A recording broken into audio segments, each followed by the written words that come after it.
যোৱাকালি 1 মে আমাৰ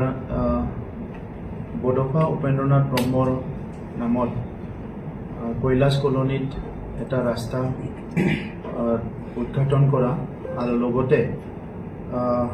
এই কৈলাশ কলনীৰে এটা প্ৰাইম লোকেশ্যনত য'ত নেকি এটা চাৰ্কেল আছে তাত বডফা উপেন্দ্ৰনাথ ব্ৰহ্মৰ ষ্টেচু যিটো অনাবৰণ কৰিছে ভাৰতৰ গৃহমন্ত্ৰী ডাঙৰীয়াই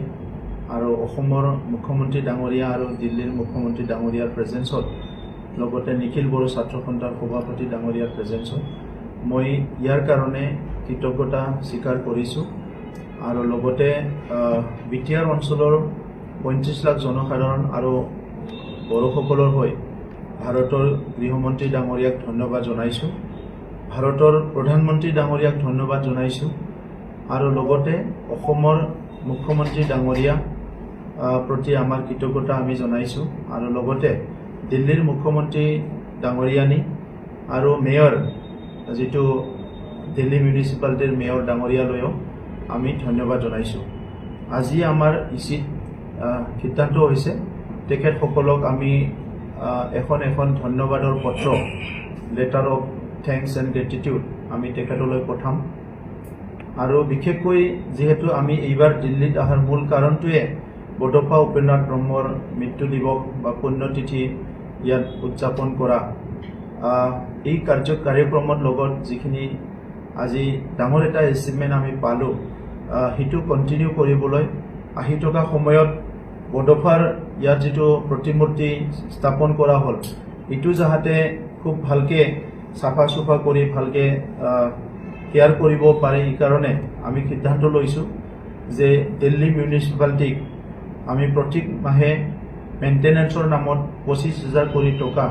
তেখেতসকলক আমি পঠাম যাতে বডফাৰ যিটো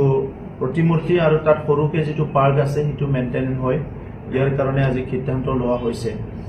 মই যোৱাকালিৰ দিনটোত আমি সঁচাকৈ বহুত ভাবুক হৈ গৈছিলোঁ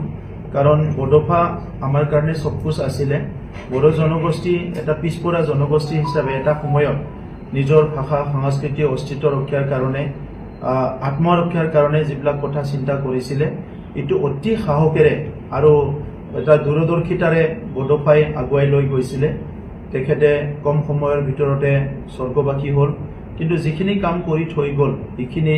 কামৰ দ্বাৰা সেই মাৰ্গদৰ্শনৰ দ্বাৰা আমি এতিয়া আগবাঢ়ি আছোঁ আৰু বড়ো জনগোষ্ঠীক প্ৰতিষ্ঠা কৰিবলৈ আমি সক্ষম হৈছোঁ যোৱাকালিৰ দিনত অকল মিডিয়া হাউচ নহয় মিডিয়া হাউচৰ লগতে বা মিডিয়াসকলৰ লগতে অসমৰ বিভিন্ন জাতি জনগোষ্ঠী বিভিন্ন জাতীয় সংগঠনৰ নেতৃত্ব ছাত্ৰ সংগঠনৰ নেতৃত্ব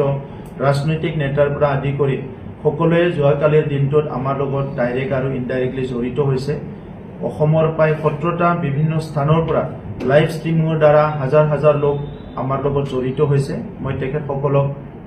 মই ধন্যবাদ জনাইছোঁ আন্তৰিকতাৰে আৰু এনেকুৱা এটা স্পিৰিট সকলো জাতি জনগোষ্ঠীৰ নেতৃত্বৰ প্ৰতি সন্মান আমি সদায় ৰাখিব লাগিব আৰু ভাৰতবৰ্ষত সকলো আমি জানো ইউনিটি ইন ডাইভাৰ্চিটি আমাৰ বহুত ডাইভাৰ্ছ কালচাৰ আছে আমাৰ বহুত ডাইভাৰ্ছ লেংগুৱেজ আছে বহুত ধৰ্ম আছে তথাপিতো ইয়াৰ মাজত পৰস্পৰক আমি সন্মান জনাই পৰস্পৰৰ মাজত আমি কেয়াৰ লৈ পেলাই আগবাঢ়ি যাই আছোঁ আগুৱাই নিয়াৰ কাৰণে প্ৰধানমন্ত্ৰী ডাঙৰীয়াই সবকে সাথ সবকে বিকাশ এই মন্ত্ৰৰে তেখেতে কাম কৰিছে আৰু আজি সফল হৈছে আজি আমাৰ প্ৰথমবাৰ এক্সিকিউটিভ কাউন্সিল মিটিং আমাৰ গেষ্ট হাউচৰ কনফাৰেন্স হলত হৈ গ'ল আৰু তাত বহুতখিনি গুৰুত্বপূৰ্ণ বিষয় আমি কথা পাতিলোঁ আমাৰ বড়োলেণ্ড অঞ্চলৰ সকলো জাতি জনগোষ্ঠীৰে ৱেল বিয়িংটো লৈ পেলাই কেনেকৈ ভালদৰে জীয়াই থাকিব আগবাঢ়ি যাব আৰু আজি বডফাৰ আদৰ্শৰে যিটো জীয়াই থাক আৰু জীয়াই থাকিবলৈ দিয়ক লিভ এণ্ড লেট লিভ এই আদৰ্শটো আমি বাস্তৱত ৰূপায়ণ কৰাৰ কাৰণে বিটিআৰ অঞ্চলৰ ৰাইজক লৈ পেলাই কমিউনিটি ভিজন ডকুমেণ্ট আমি তৈয়াৰ কৰিছোঁ আৰু সকলো কমিউনিটি হেপিনেছৰ কাৰণে আমি কমিউনিটি হেপিনেছ প্ৰগ্ৰাম আৰম্ভ কৰিছোঁ আৰু 26টা জনগোষ্ঠীৰ ভাষা সংস্কৃতি অস্তিত্ব ৰক্ষাৰ কাৰণে ইতিমধ্যে আমি কাম আৰম্ভ কৰিছোঁ বডফাৰ যিটো মূল মন্ত্ৰ জীয়াই থাক আৰু জীয়াই থাকিবলৈ দিয়ক এই কথাটো যদি আজিৰ তাৰিখত চবে বুজি পায় বুজিবলৈ চেষ্টা কৰে আৰু এইটো ৰূপায়ণ কৰিবলৈ যদি চেষ্টা কৰে কোনো কাৰণতে সমাজত সংঘাত আহিব নোৱাৰে। এই কাৰণে আজি বড়োলেণ্ডত আমাৰ শান্তি ঘূৰি আহিছে। এটা সময়ত অশান্তি আছিলে আৰু এই শান্তিটো সাষ্টেইনেবল কৰাৰ কাৰণে আমাৰ চৰকাৰে সদায় দায়বদ্ধতা আছে বুলি আমি ভাবোঁ। সেইকাৰণে কিছুমান কাম আমি কৰিবলৈ হাতত লৈছোঁ। আজি আমাৰ ইচি মিটিঙত কিছুমান আমাৰ সিদ্ধান্ত হৈছে। আমাৰ বিজ্ঞান আৰু অংক এই দুটা বিষয়টো আমি বহুত গুৰুত্ব দি আহিছোঁ আৰু এতিয়া অধিক গুৰুত্ব দিয়াৰ কাৰণে আমাৰ 5টা ডিষ্ট্ৰিক্টতে সায়েন্স আৰু স্পেচ এডুকেশ্যনৰ ওপৰত স্পেচিয়েল প্ৰগ্ৰাম কৰা হ'ব। এইটো আজি সিদ্ধান্ত হৈছে। আমি হেল্থ ছেক্টৰত আমাৰ কিছুমান ৰিমোট এৰিয়া আছে আৰু ডিষ্ট্ৰিক্টৰ লগত ডিষ্ট্ৰিক্ট হেডকোৱাৰ্টাৰৰ লগত য'ত বিভিন্ন মেচিনছবিলাক আছে, এক্সৰে বা বিভিন্ন মেচিনবিলাক তালৈকে আহি পাবলৈ অলপ দূৰ হয়। এই কাৰণে পাইলট প্ৰজেক্ট হিচাপে এইবাৰ আমি 10টাকৈ যিটো আমাৰ হেল্থ ATM বিভিন্ন সাব ডিভিজনৰ পাইলট হিচাপে আমি ইনষ্টল কৰিব বিচাৰিছোঁ। ইয়াৰ কাৰণে যোৱা পৰহি দিল্লী IITৰ লগত আমি কথা পাতিছোঁ আৰু তেখেতসকলে খুব ভাল এটা মেচিন ওলাইছে য'ত 123টা বিভিন্ন হেল্থ ইছ্যুজবিলাক, হেল্থ পেৰামিটাৰবিলাক, হেল্থ ৰিপৰ্টবিলাক 20 মিনিটতে সেই মেচিনটো দিয়ে আৰু সেইকাৰণে আমি সেইটো সিদ্ধান্ত আজি লৈছোঁ। ইয়াৰ লগতে যিবিলাক আমাৰ দিব্যাংগ আমাৰ দাদাসকল, ভাইসকল, বাইদেউ, ভনীসকল আছে, সেইসকলৰ কিছুমান আৰ্টিফিচিয়েল কিছুমান তেখেতসকলক অৰ্গেন আমি প্ৰভাইড কৰিব লাগে আৰু বড়োলেণ্ড অঞ্চলত তেনেকুৱা কিছুমান অসুবিধাত থকা আমাৰ নাগৰিকসকল বা লোকসকল আছে, সেইসকলক সহায় কৰাৰ কাৰণে আজি সিদ্ধান্ত লোৱা হৈছে। বিশেষকৈ আমাৰ বড়োলেণ্ড গ্ৰীণ মিছন আপোনালোকে শুনিছিলে। এই গ্ৰীণ মিছনত এইবাৰ প্লাষ্টিক অল্টাৰনেটিভ কাম কৰিবলৈ আমি আৰম্ভ কৰিছোঁ। আমাৰ ছিংগল ইউজ প্লাষ্টিকে আমাৰ land pollution, air pollution, water pollution কৰি আছে আৰু বড়োলেণ্ড অঞ্চলটো আগতে বাই ডিফল্ট আমাৰ অৰ্গেনিক আছিলে,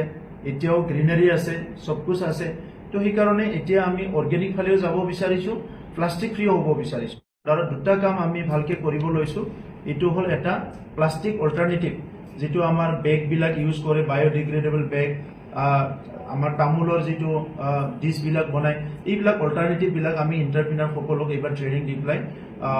প্ৰডাক্ট কৰাৰ কাৰণে এইবাৰ এনকাৰেজ কৰিব বিচাৰিছোঁ। আৰু 420টা VCDCত 420টা organic training and production centre আমি ডেভেলপ কৰিবলৈ গৈ আছোঁ, যাতে বড়োলেণ্ডটো অহা 5 বছৰৰ পিছত আমি সম্পূৰ্ণভাৱে অৰ্গেনিকৰ ফালে আমি যাব পাৰোঁ। আমি আমাৰ কাউন্সিল যিটো এছেম্বলি আছে, তাত যিহেতু আমাৰ বড়ো বুজি নোপোৱা আমাৰ এতিয়া আমাৰ মেম্বাৰ্ছ আছে, তো সেইকাৰণে এইবাৰ আমি ট্ৰেন্সলেটৰ এপইণ্ট কৰাৰ কাৰণে কথা চিন্তা কৰা হৈছে, যাতে বিভিন্ন লেংগুৱেজত কথা ক'লে ট্ৰেন্সলেশ্যন কৰি এছেম্বলিত ডিছকাশ্যনটো এফেক্টিভ হয়। ইয়াৰ লগে লগে বড়োলেণ্ড অঞ্চলত 26টা জনগোষ্ঠী আছে, কিন্তু কিছুমানে কমন লেংগুৱেজ চবে কয় আৰু কিছুমানৰ নিজা নিজা লেংগুৱেজ আছে। আমি যিহেতু কোএক্সিষ্ট কৰোঁ, সহবাসস্থান কৰোঁ, এজনে আনজনৰ প্ৰতি আন্তৰিকতাটো যদি বাঢ়াব লাগে, মৰম আৰু সন্মানটো বাঢ়াব লাগে, এজনে আনটো জনগোষ্ঠীৰ ভাষা, সংস্কৃতি, তেখেতসকলৰ ৰীতি নীতিবিলাক আমি বুজি পাব লাগিব। স্বাধীনতাৰ 78 বছৰত কিছুমান কাম চৰকাৰে কৰিছে, কিছুমান ৰৈ গৈছে। আজি কাউন্সিল চৰকাৰ হিচাপে আমি আমাৰ অঞ্চলত যাতে অনাগত দিনত আমাৰ ভুল বুজাবুজি, কমিউনেল চিন্তাবিলাক আকৌ নাহে, সেইকাৰণে আমি ইচ আদাৰ শ্বেয়াৰ কৰিবৰ কাৰণে চৰকাৰৰ তৰফৰ পৰা এটা মাল্টি লেংগুৱেজ ৱাৰ্ড বুক এটা আমি পাব্লিছ কৰিবলৈ গৈ আছোঁ, যাতে আমাৰ লগত বসবাস কৰা মোৰ নাইবাৰ, মোৰ একেলগে থকা জনগোষ্ঠী কোনটো বিষয়টো, কোনটো কথাটো কেনেকৈ কয়, কোনটো শব্দটো কেনেকৈ ব্যৱহাৰ কৰে, কোনটো বস্তুটো কি নামেৰে তেখেতসকলে কয়, এই কথাখিনি যাতে আমি ইচ আদাৰ শ্বেয়াৰ কৰিব পাৰোঁ। গতিকে এই কথাখিনি আমি এইবাৰ সিদ্ধান্ত লোৱা হৈছে। পিছটো আমি ছাষ্টেইন কৰিব বিচাৰিছোঁ। কিছুমান ৰাজ্যত শান্তি আহে, 15 বছৰ 20 বছৰ পিছত আকৌ অশান্তি হয়। বড়োলেণ্ডত যাতে অশান্তি পুনৰ নাহে, এই কাৰণে বিভিন্ন গ্ৰুপৰ লগত আমাৰ কনচালটেশ্যন চলি থাকে বড়োলেণ্ড হেপিনেছ মিছনৰ আণ্ডাৰত। এইবাৰ আমি কাউন্সিল লেভেলত আকৌ ছাষ্টেইনেবল পিচটো লৈ পেলাই এটা নেশ্যনেল লেভেল ৱৰ্কশ্বপ চেমিনাৰ কৰিবলৈ গৈ আছোঁ, য'ত আমি ভাৰতৰ বিভিন্ন এক্সপাৰ্টক বড়োলেণ্ডলৈ আমন্ত্ৰণ জনোৱা হ'ব আৰু ছাষ্টেইনেবল পিচৰ কাৰণে কিছুমান কাম আমি হাতত ল'বলৈ গৈ আছোঁ। আৰু অসমৰ আমাৰ ৱাটাৰ ৰিচোৰ্চৰ মিনিষ্টাৰ পীযুষ হাজৰিকা ডাঙৰীয়াক ধন্যবাদ জনাইছোঁ। যোৱা 2টা বছৰত ফ্লাড ফাইটিঙত আমাক বহুত সহায় কৰিছে। এই বছৰ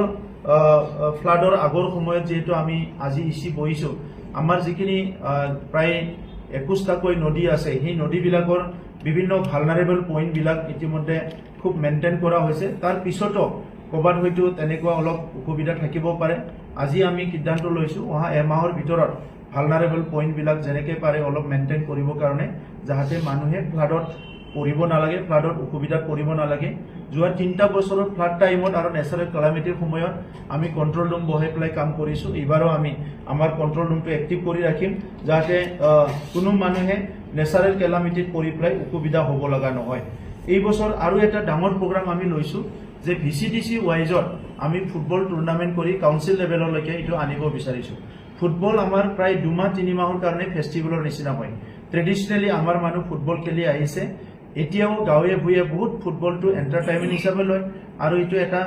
খেল হিচাপেও আমাৰ লোৱা হয় য'ত আমাৰ ইউনিটি ইণ্টিগ্ৰিটি এক্সচেঞ্জ চব ইয়াত হৈ যায় তো এই কাৰণে BTR গভৰ্ণমেণ্টে VCDCৰ পৰা আৰম্ভ কৰি ব্লক লেভেলত সাব ডিভিজন লেভেলত ডিষ্ট্ৰিক্ট লেভেলত তাৰপিছত কাউন্সিল লেভেলত এইবাৰ ফুটবল টুৰ্ণামেণ্টটো আমি খুব অৰ্গেনাইজভাৱে বড়োলেণ্ডত কৰিব গৈ আছোঁ গতিকে আজি এইখিনি কথা আপোনালোকক মই জনালোঁ বেলেগ বেলেগ বহুত মিছনছ আছে এইখিনি মই ক'ব বিচৰা নাই আপোনালোকে বিভিন্ন সময়ত গম পাই থাকে কিন্তু আজি পুনৰ মই এইখিনিতে ক'ব বিচাৰিছোঁ যে এটা কথা মোৰ ৰৈ গৈছিলে যোৱাকালিৰ যিটো প্ৰগ্ৰাম হ'ল তাত মই অসমৰখিনি ধন্যবাদ দিলোঁ কিন্তু দিল্লীৰ পৰাও আমাৰ বহুত মানুহ দিল্লী NCRৰ পৰা বহুত বিভিন্ন দল সংগঠনৰ মানুহ আহি আৰু লোকেল কমিউনিটিৰ মানুহ আহি আমাৰ বড়োসকলৰ বিভিন্ন দল সংগঠনৰ পৰা আহি অসমৰ আৰু উত্তৰ পূৰ্বাঞ্চলৰ বিভিন্ন দল সংগঠনৰ পৰা আহি পেলাই আমাক যোৱাকালি সহায় কৰিছে মই তেখেতসকলক ধন্যবাদ জনাইছোঁ